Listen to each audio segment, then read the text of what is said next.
पर ये आयत लिखी हुई है या कुछ लिखा हुआ है, इसको जरा जूम करके दिखाइए।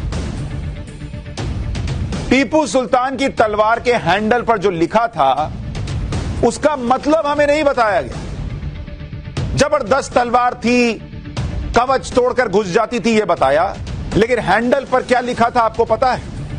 हैंडल पर लिखा था, मेरी विजयी तलवार काफिरों के विनाश के लिए चमक रही है। इस देश के अंदर जिस आदमी को हीरो बता रहे हैं उसका यह हिस्सा क्यों नहीं बताया कि वो तलवार पर लिखता था कि काफिरों के विनाश से चमक रही है तलवार? ये क्यों नहीं बताया? इतिहास की किताबों में टीपू सुल्तान को महान और बहादुर बताया गया, पर यह क्यों नहीं बताया गया कि वो दक्षिण भारत का औरंगजेब था? इतिहास के पन्ने कहते हैं कि वो दक्षिण भारत का औरंगजेब था। टीपू सुल्तान के बारे में दावा किया जाता है कि उसने अपने राज में हजारों महिला, पुरुष, बच्चों का कत्लेआम किया। जिन्होंने ये बातें बताई उनके बारे में उन्होंने जो लिखा वो क्यों नहीं बताया गया? और इतना ही नहीं, अत्याचार ही नहीं किया, फिर उन्हें गुलाम बनाया।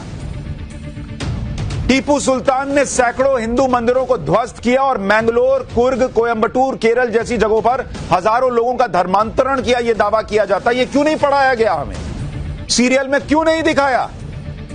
टीपू सुल्तान ने न सिर्फ हिंदुओं बल्कि ईसाइयों पर भी अत्याचार किए, यह दावा करने वाले इतिहासकारों के पन्ने क्यों नहीं पढ़ाए गए?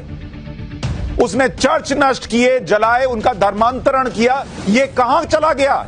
सीरियल बनाने वालों को नजर नहीं आया कि यह भी तो दिख रहा है कहीं कहीं? टीपू सुल्तान का यह क्रूर चेहरा किताबों में नहीं बताया जाता। क्यों? तभी तो प्रधानमंत्री कह रहे हैं कि साजिशन, इतिहास के पन्ने जो पढ़ाए गए हैं उसमें साजिश की बू आती है। टीपू सुल्तान ने 1788 में कर्नाटक के कोडागु यानी तब के कुर्ग पर हमला किया था। टीपू की सेना ने कोडागु में कई कस्बों और गांवों को तबाह कर दिया था। कुशालपुरा, ताल कावेरी और मदिकेरी गांव पूरी तरह से